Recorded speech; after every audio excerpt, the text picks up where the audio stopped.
जय श्री श्रीमन्नारायण। कल हम लोगों ने देखा कि महर्षि वाल्मीकि के दर्शन के बाद लक्ष्मण के सहयोग से पर्णशाला बना। शुभ मुहूर्त में गजकंद के गूदे से वास्तु बलि दे रौद्र और वैष्णव दोनों पद्धतियों से वास्तु पूजन की भगवान श्री राम ने सानंद रहने लगे। जैसा कि हम लोगों ने पूर्व में जाना कि महर्षि भरद्वाज से प्रभु श्री राम ने पूछा कि प्रभु मुझे कहाँ रहना चाहिए, वैसे स्थान का निर्देश करें जहां मेरी पत्नी सीता के मन में किसी प्रकार का उद्वेग न हो और इनके जीवन पर किसी प्रकार का संकट न हो। यदि आपके साथ स्त्री है तो आपका कर्तव्य होता है कि आप ऐसे स्थान का चुनाव करें जहां सांस्कृतिक दृष्टि से दुर्वृत्ति की संभावनाएं न बने। महर्षि भरद्वाज ने चित्रकूट को इस दृष्टि से सर्वविध उपयुक्त समझकर राम को निर्देश दिए। महर्षि भरद्वाज के निर्देशानुसार प्राकृतिक सुषमाओं का दर्शन करते सीता के मन को अनुकूलता प्राप्त होती रहे। लक्ष्मण को निर्देश दे कि सीता जो भी फल फूल की याचना करें शीघ्रतापूर्वक इन्हें उपलब्ध कराया जाए। चित्रकूट चले जाते हैं। महर्षि वाल्मीकि का दर्शन करते हैं। महर्षि वाल्मीकि का संबंध अयोध्या से पुराना है। बड़ा ही तोष होता है महर्षि वाल्मीकि को देखकर राम को रहने लगते हैं।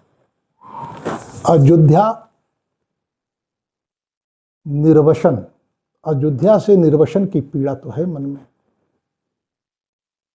समय समय पर व्यक्त भी किए हैं। सुरम्यम आसाद्य तो चित्रकूटम नदीम ताम माल्यवतीम सुतीर्थाम। अत्यंत पवित्र करने वाली मंदाकिनी के सुरम्य घाट पर स्नान करते हैं और नानंद रेष्टो मृगपक्षी जुष्टाम, वहां पक्षी समूहों के कलरव को सुनते हैं। जाहौ दुखम पुरभि प्रवासात, और अयोध्या से निकाले जाने की पीड़ा भूल जाते हैं। आपको भी याद होगा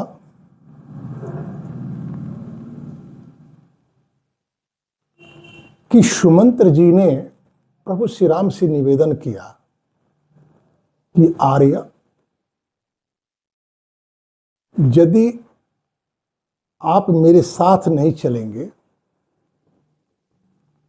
अयोध्या अत्यंत दुरावस्था को प्राप्त हो जाएगी कि आते समय रथ को आपसे युक्त देखी थी अयोध्या। आपसे सुने रथ को लेकर यदि मैं गया अयोध्या में तो अयोध्या के लोगों को क्या स्थिति होगी। भगवान राम ने कहा, सुमंत्र ने कहा कि ऐसी स्थिति में जैसा कि महाराज के मृत्यु की आशंका है, उन्होंने व्यक्त की है कि राम के बिना मैं नहीं जीवित रह सकता,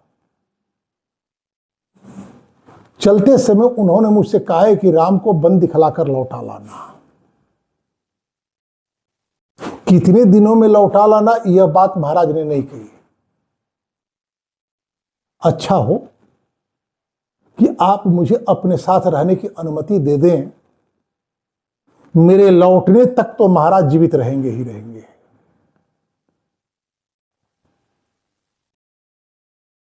भगवान राम ने कहा कि सुमंत्र, बात तो ठीक है, लेकिन आपके नए लौटने से महाराज दशरथ के या जीवन शायद बच जाए, परंतु जीवन के जिस संकट को उन्होंने अनिच्छा पूर्वक ही सही स्वीकार किया है, वह उद्देश्य पूर्ण नहीं होगा। क्योंकि जब तक आप नहीं जाएंगे, विपरीते तुष्टहीना वनवासम गते मई, मैं वन को चला गया यह विश्वास कैकेयी को नहीं होगा। राजानम नाति शंकेन मिथ्यावादिनी धार्मिकम, धर्मनिष्ठ महाराज को मिथ्यावादी घोषित करती रहेगी और कलंकित करती रहेगी। फिर मेरा वन आना निष्फल हो जाएगा। मैं वन केवल और केवल इसलिए आना स्वीकार किया कि मेरे पिता के सत्य की रक्षा हो सके। तो क्या आप चाहते हैं कि आपके महाराज मेरे पिता मिथ्याभाषी सिद्ध किए जाएं? इसलिए हे सुमंत्र जी, आप लौट जाइए। अपवाद, कलंक और अपकीर्ति के साथ कल्प पर्यंत जीवन जीने से अच्छा है कि जस सो में जीवन थोड़ा ही जिया जाए। सुमंत्र जी मौन हो गए। भगवान राम नौका पर आरूढ़ हुए, सुमंत्र को आज्ञा दी जाते जाते कि सुमंत्र विशेष रूप से अपने राज्य सीमा, सैनिक और कोष की रक्षा करना। इन वाक्यों में बहुत से डाउट हैं, अनेकों आशंकाएं भरी पड़ी हैं। जब राम नौका पर चढ़े, सुमंत्र और निषाद राजगुह अपलक उन्हें जाते हुए देखते रहे। गंगा के दक्षिण तट पर राम जब उतरे तो गुह ने सुमंत्र को अपने साथ लिया। कथयित्वा तो दुखार्ता सुमंत्रेण चिरम सह, बहुत देर तक राम के इस अवस्था को लेकर दुख हुए गुह और सुमंत्र आपस में बात करते रहे। दो दुखी, समान दुख के दुखी यदि साथ मिल जाएं तो दुख ही सुख होता है। कम से कम संवाद तो उन्हें जीवन जीने का धैर्य देता है, आगे का मार्ग प्रशस्त करता है। कथयित्वा तो दुखार्ता सुमंत्रेण चिरंशः रामे दक्षिण कूलस्थे जगाम स्वगृहम गुहा। बहुत देर तक बात करते रहे और गुह सुमंत्र को लेकर अपने घर गए। जाना था अयोध्या और चले गए श्रृंगेरपुर राजभवन। ऐसा क्यों?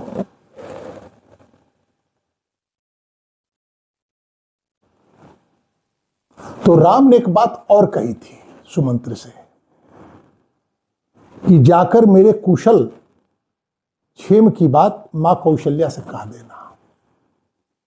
और सुमंत्र बड़े ही व्यंग्य के ढंग से राम से निवेदन किया कि मैं क्या कहूंगा, अहम किम चापि वक्ष्यामि देवीं तव सुतो मया,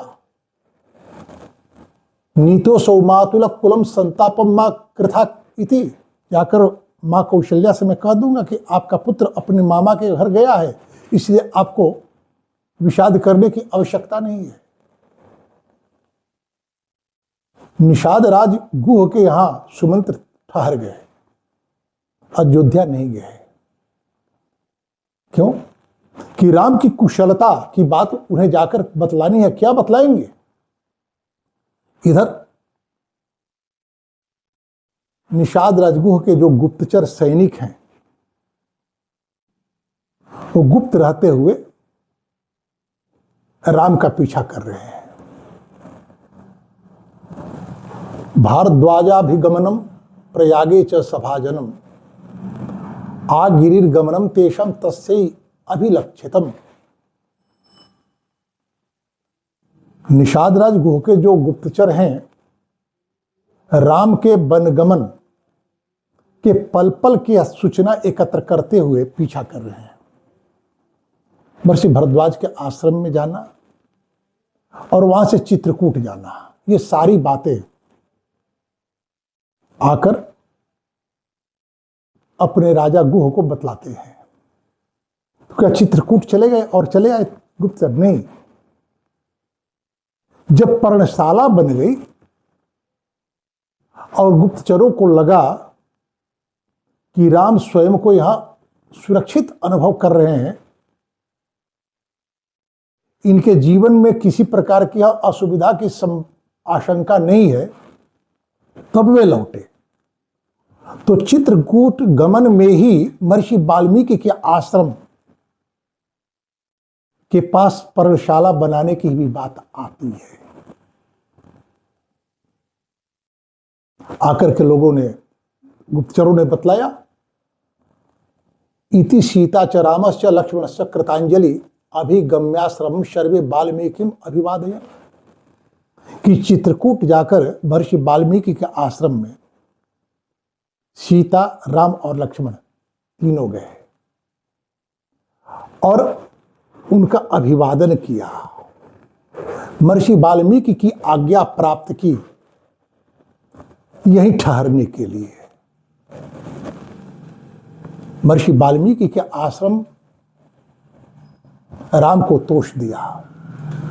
इसके अनेक कारण हैं। एक कारण तो हम लोगों ने कल जाना कि जब भारत में संस्कृति पुनरुन्नयन के उद्देश्य से एक योग्य राजा की खोज करते देवर्षि नारद के यहां महर्षि वाल्मीकि जाते हैं, तो दशरथ नंदन राम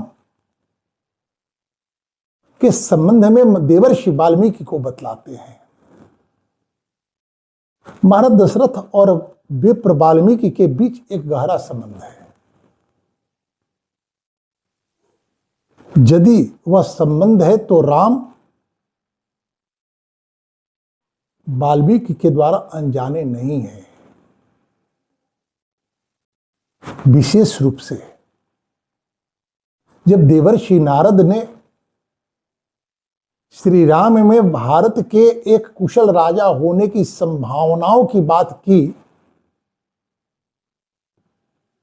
महर्षि वाल्मीकि महाराज दशरथ के साथ जो अपने संबंधित हैं उन संबंधों को और सुदृढ़ करना आरंभ किया। राम को जानने और राम के भीतर की संभावनाओं को गढ़ने के लिए। दैव योग है कि राम आज महर्षि वाल्मीकि के पास आ गए। संपूर्ण समय वाल्मीकि के लिए है ही है राम का। संभावना गढ़ने में सुविधा होगी। महर्षि वाल्मीकि और महाराज दशरथ का संबंध क्या है? जब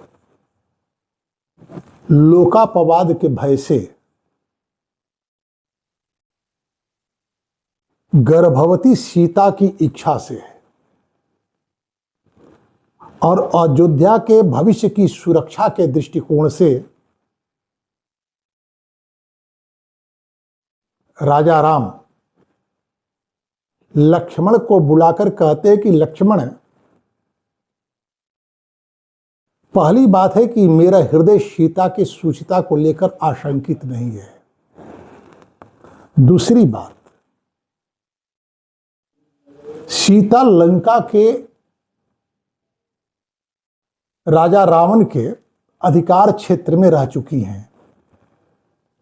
इस बात को लेकर लोकापवाद उत्पन्न न हो, मैंने प्रेरित की सीता ने परीक्षा दी। इंद्र, वायु और वरुण भी आकर के सीता के पवित्रता को प्रमाणित किया, साक्षी दी। इसके बाद भी यदि सीता को लेकर के अपवाद उत्पन्न हो रहा है तो सीता को अयोध्या से दूर कर देना चाहिए, अयोध्या के भविष्य की दृष्टि से। यदि सीता इस अपवाद के कारण को जानेंगी, उनके मन पर गहरा प्रभाव पड़ेगा और गर्भ पोषण काल में जिस प्रकार के विचारों से युक्त होती है कोई माता गर्भवती, उस बच्चों पर वैसा प्रभाव पड़ता है।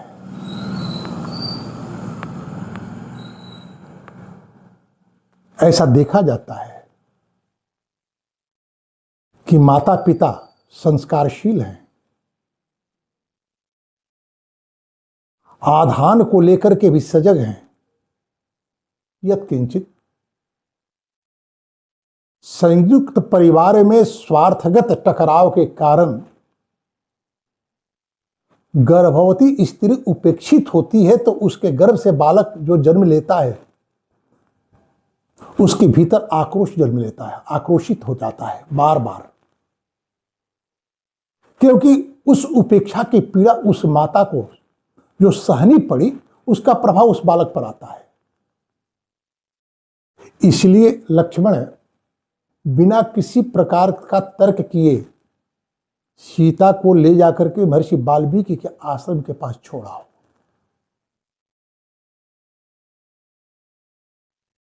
सीता महर्षि वाल्मीकि से परिचित है, सीता से भी महर्षि वाल्मीकि परिचित हैं। वहां सीता सुरक्षित रहेंगी, जैसे महाराज अपने ससुर के यहां, अपने पिता के यहां सुरक्षित संपुष्ट होती रही हैं। लक्ष्मण सीता को लेकर जाते हैं, सीता प्रसन्नता पूर्वक जाती हैं वन के लिए कि मैंने कल ही आर्य राम से निवेदन की थी कि मैं ऋषियों के आश्रम का दर्शन करना चाहती हूं, वहां कुछ दिन ठहरना चाहती हूं ताकि मेरे गर्भस्थ शिशु पर आश्रमीय प्रभाव पड़े, जैसा कि हिरण्यकशिपु की गर्भवती पत्नी कयाधु देवर्षि नारद के आश्रम में अपने गर्भ का पोषण की और परम भागवत हुए प्रहलाद। यदि किसी को अपने संतति को संस्कार युक्त करना है तो गर्भ पोषण काल के अवधि के परिवेश का विशेष ध्यान देना होगा। लक्ष्मण लेकर जाते हैं सीता को, महर्षि वाल्मीकि के आश्रम के निकट जाते हैं और कहते हैं कि देवी क्या अपवाद उत्पन्न हुआ है तो मैं नहीं कह सकता क्योंकि प्रभु ने मुझे बतलाया नहीं, लेकिन कोई अपवाद है जिसके कारण आपको वन में रहना होगा। आपको चिंता करने की आवश्यकता नहीं है क्योंकि आपको मैं जहां छोड़ रहा हूं, पुण्यम च रमणीयम च मां विषादम कृथा शुभे, यह अत्यंत पुण्यमय क्षेत्र है, रमणीय है। यही बात महर्षि भरद्वाज ने भी चित्रकूट को लेकर के कही थी। और सबसे बड़ी बात यह है कि राज्ञो दशरथस्यैव पितुर्मे मुनि पुंगवः सखा परमको विप्रो वाल्मीकि सुमहायशः। महायशस्वी ब्राह्मण वाल्मीकि, ऐसे तो आज महर्षि वाल्मीकि को लोग वाल्मीकि जाति की भी बतलाते हैं, खैर ये उनकी दृष्टिकोण है, लेकिन महर्षि वाल्मीकि स्वयं अपने को ब्राह्मण कहते हैं, मैं ब्राह्मण। अब इसका अर्थ यह भी लिया जा सकता है, हमारे यहां तो चारों वर्ण के लोग ब्राह्मण होने का प्रयास करते रहे हैं और हुए भी हैं। महर्षि विश्वामित्र की बात आप जानते ही हैं। सूत जिनका वध, रोमहर्षण सूत जिनका वध कर दिया था बलराम जी ने, और ऋषियों ने उन्हें ब्रह्महत्या का प्रायश्चित करने का निर्देश दिया कि आपको एक ब्राह्मण हत्या करने का जो दोष लगता है वही आप करें। अर्थात जो ब्राह्मी चेतना से युक्त हो जाता है, जो ब्रह्म के साथ अभिगमन करना आरंभ कर देता है, उसके भीतर ब्राह्मण होने की पूरी संभावना बनती है। और ब्राह्मण कुल में जन्म लेकर के यदि कोई मांसाहार, मदिरापान और वेश्यागमन करता है तो मलेच्छत्व को प्राप्त हो जाता है। ऐसे मद्यप, मांसाहारी और वेश्यागामी ब्राह्मण को प्रणाम करने वाले की 7 पीढ़ियां नरकगामी होती है महर्षि पराशर के अनुसार। तो मात्र किसी जाति विशेष में आपका जन्म हो जाए और आप उस जाति के गौरव से अपने को गौरवान्वित अनुभव करें, उस जाति के लिए विहित आचार की उपेक्षा करने के बाद भी, ये तो आपकी बौद्धिक दिवालियेपन का लक्षण है। खैर, महर्षि वाल्मीकि चाहे जिस जाति को हो, लेकिन यहां बात स्पष्ट है। लक्ष्मण कहते हैं, राज्यो दशरथस्यैव पितुर्मे मुनिपुंगवः सखा परमको विप्र वाल्मीकि सुमहायशः। सुमंत्र को यही जानना था। इसी के लिए महाराज निषाद राज गुह के यहां ठहरे थे। और निषाद राज गुह के गुप्तचरों ने जब ये आकर सारी बातें बतलाई, निषाद राज गुह के गुप्तचरों के द्वारा बताए जाने के बाद सुमंत्र को एक सूत्र मिला अयोध्या लौटने का, कि जाकर के राम के कुशलता की बात मैं बतला सकता हूं कि राम सकुशल वन में है, वहां किसी प्रकार की असुविधा नहीं है। क्यों? कि महाराज आपके परम सखा महर्षि वाल्मीकि के आश्रम के पास उन्होंने उनकी आज्ञा से उनके संरक्षण में पर्णशाला बनाई है। अनुज्ञाता सुमंत्रोथ योजयित्वा महोत्तमान अयोध्यामेव नगरीम प्रयेव गाढ़ दुर्मना। न चाह करके भी, चाहते तो यह थे सुमंत्र कि राम उन्हें साथ ले ले, नहीं लिए। अयोध्या जाने के लिए बाध्य की राम ने केवल इसलिए कि महाराज मिथ्याभाषी न सिद्ध किए जाए। तो महाराज मिथ्याभाषी सिद्ध न हो इसलिए सुमंत्र को लौटना है। राम के कुशल का पूर्वक वनवास की बात बतलाने के लिए यह बात उन्हें ज्ञात होगी कि महर्षि वाल्मीकि के आश्रम के पास उनकी आज्ञा से उनके संरक्षण में राम ने पर्णशाला बना ली है, वह रहना उन्होंने आरंभ कर दिया है। सुमंत्र से आज्ञा ली और भारी मन से रथ को अयोध्या की ओर लेकर चले। आगे क्या होता है इसकी चर्चा हम लोग कल करेंगे। आज इसी के साथ वाणी को विराम। जय श्री श्रीमन्नारायण। यदि आप चैनल को सब्सक्राइब कर लें तो मेरा उत्साहवर्धन होगा और आपके पास आसानी से वीडियो पहुंचा करेगा और लोगों को भी इसका लाभ मिलेगा। जय श्रीमन्नारायण। पुनः एक बार निवेदन करता हूं कि मेरे ऊपर अनुग्रह करते हुए आप चैनल को सब्सक्राइब करें, अधिक से अधिक शेयर करें, लाइक करें, कमेंट करें। जय श्रीमन्नारायण। धन्यवाद।